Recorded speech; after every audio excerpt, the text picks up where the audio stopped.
Bismillah ar-Rahman ar-Rahim. Assalamu alaikum wa rahmatullahi wa barakatuh.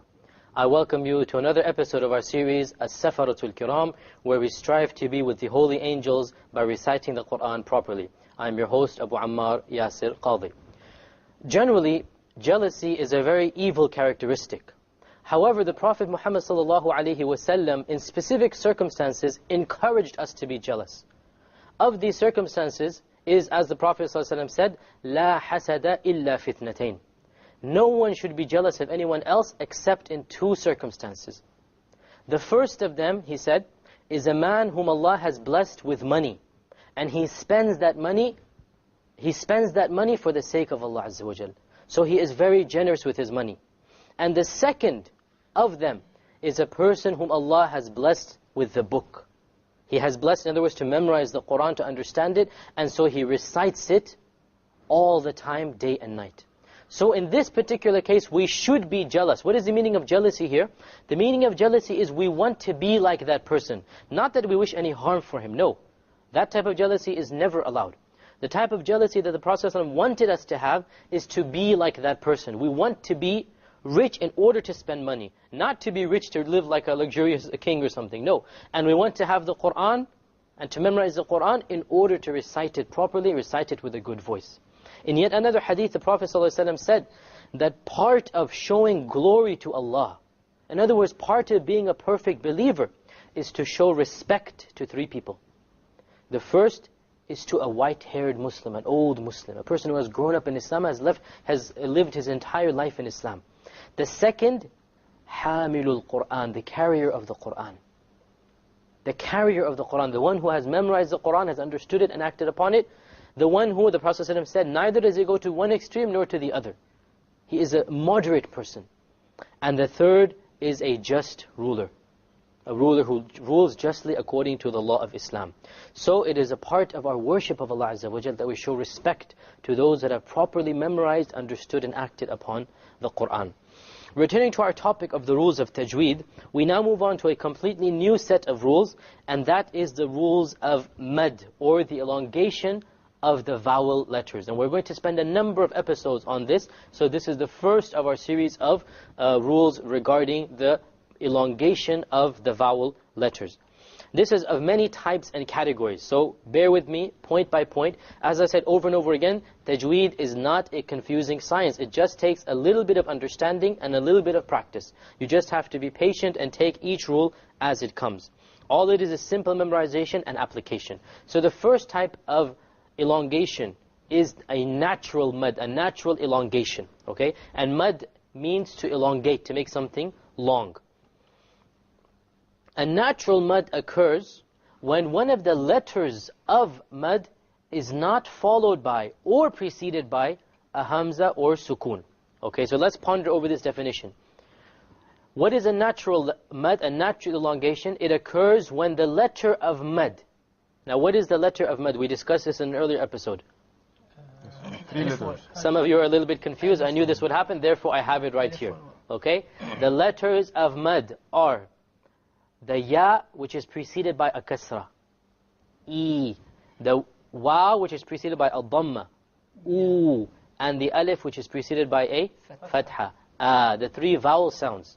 These are the three letters of the mad. A, e, u. Notice that you cannot have a haraka on the ya, wa, or alif itself, or else it would not be a letter of the mad. Ya, yi, yu, this is not a letter of mad. Only e, which is the ya, which doesn't have any letter on it, but it any haraka, any sign on it, but it has a kasra before. Likewise the waw and likewise the alif. So let us go back to our definition. A natural mad occurs when one of these three letters, e, u, a, is not followed by or preceded by, neither before or after it, is a hamza or sukoon. Okay? So basically it's natural because that's how it's supposed to be. Natural state of mind, natural frame. You don't have any hamza, you don't have any sukoon, before or after.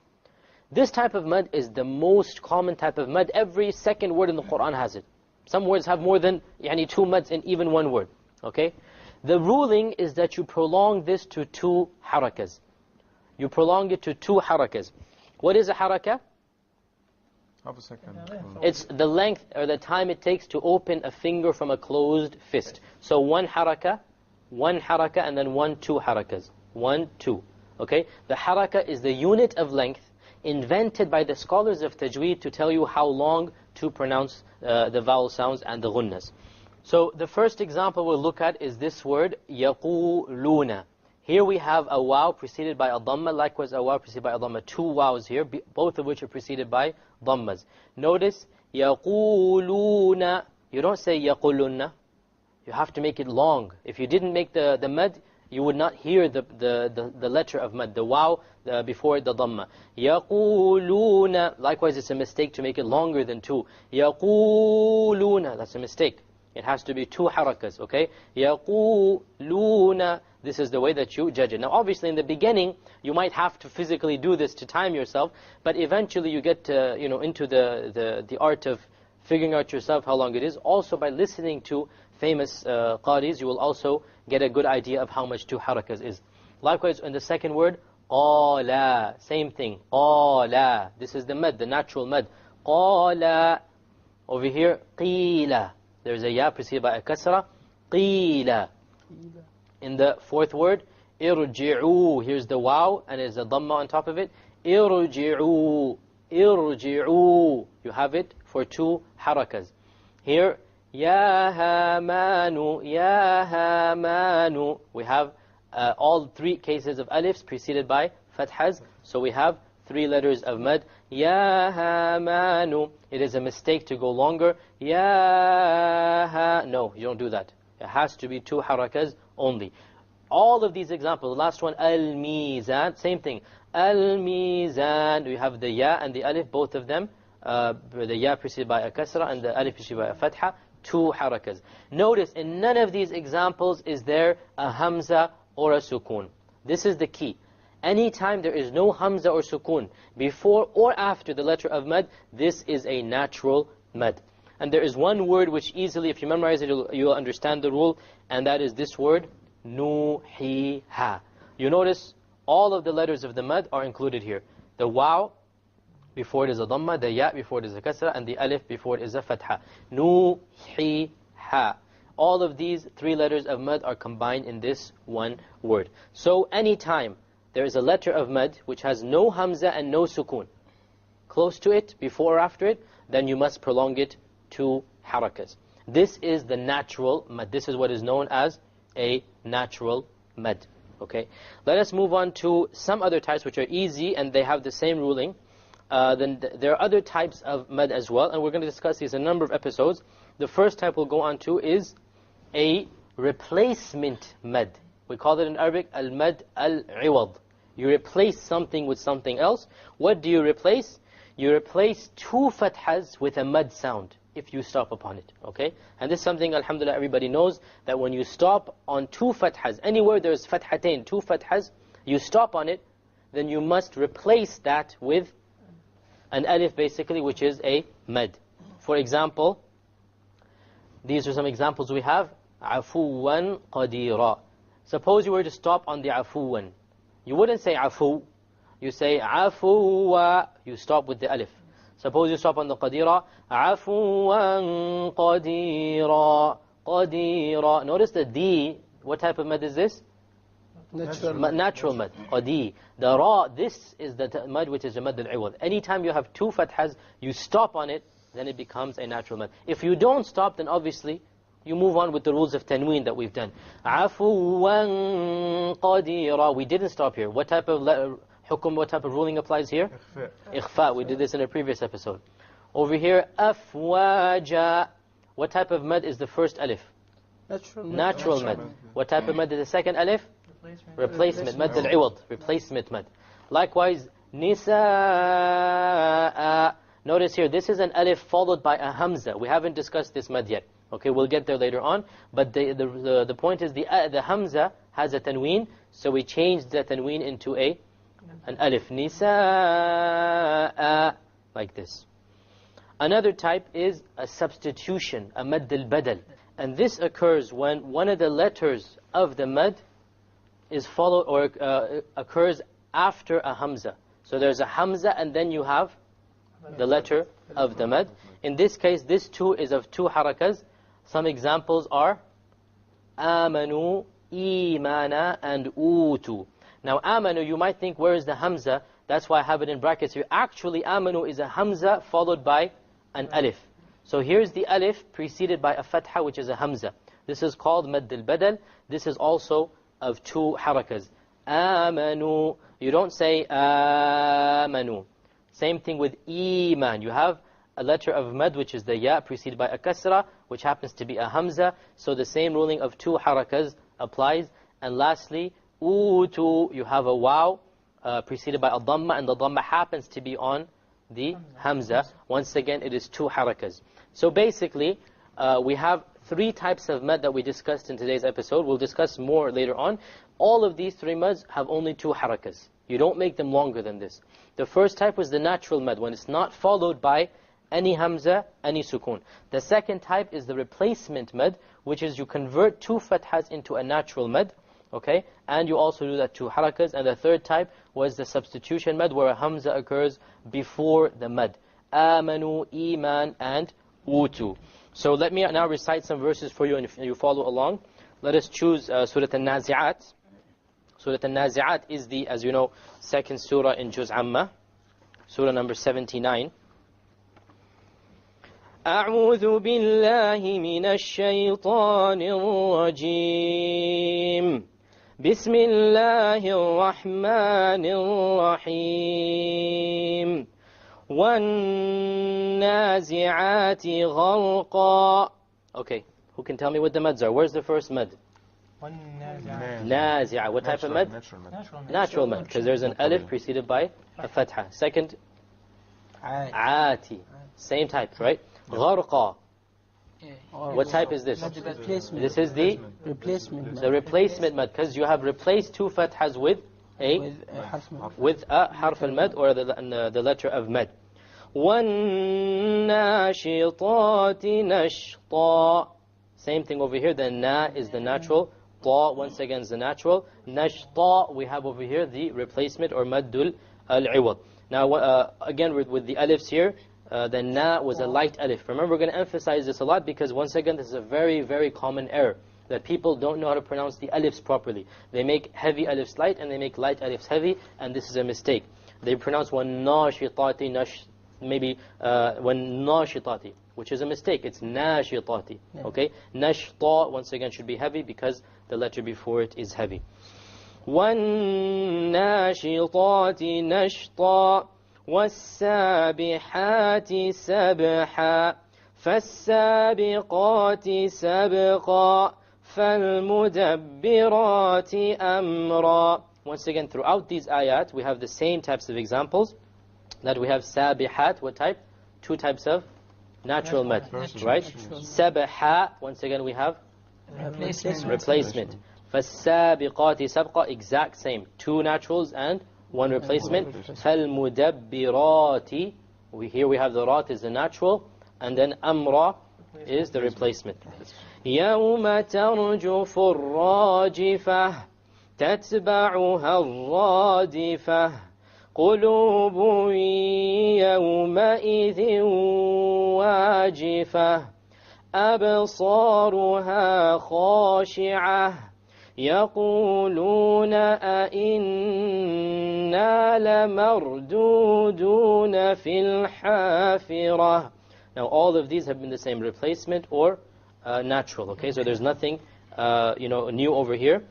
Just again emphasize where the alifs have to be heavy and light.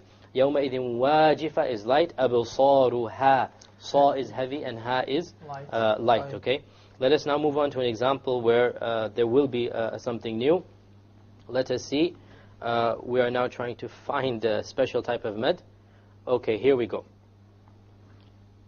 أَإِذَا كُنَّا عِظَامًا نَخِرَةً قالوا تلك إذا كرة خاسرة فإنما هي زجرة واحدة فإذا هم بالساهرة هل أتاك حديث موسى Now once again, there's nothing special in these things. We all have the same types of alifs and the same types of substitution.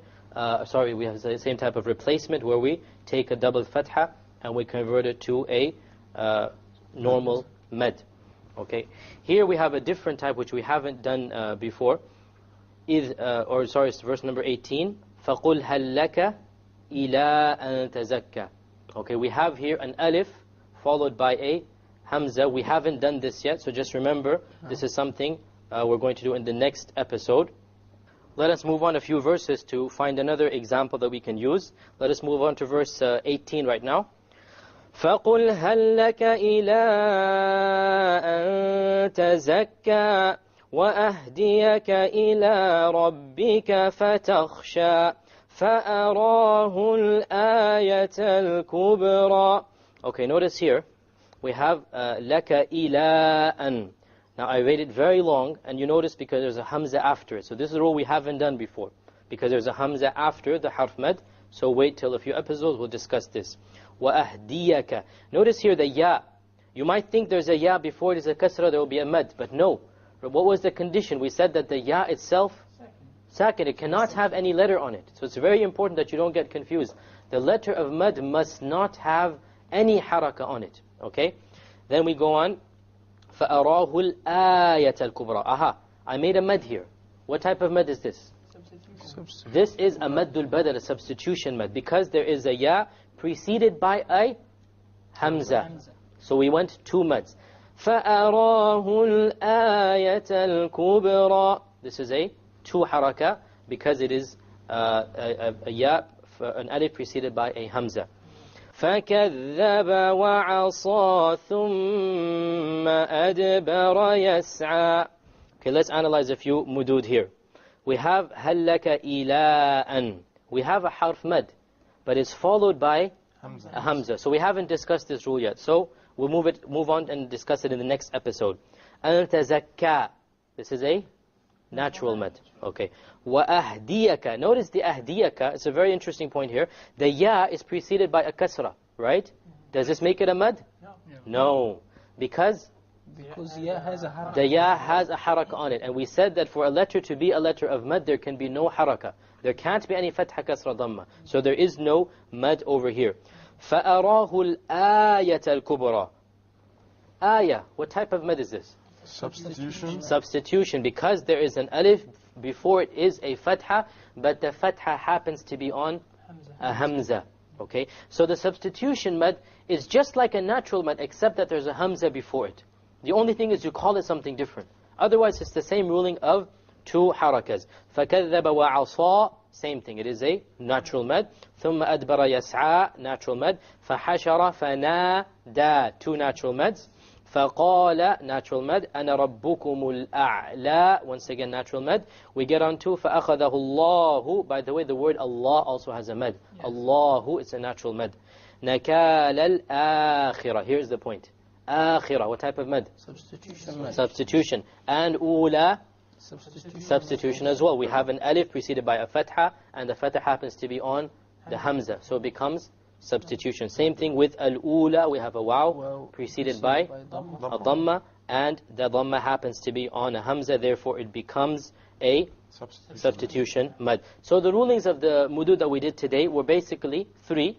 We have the natural mad, which is where you have one of the letters of the mad, which is not preceded by a hamza or sukoon. And this is the most common type. You have it in every single ayah in the Quran. Every second, third word has a natural mad in it.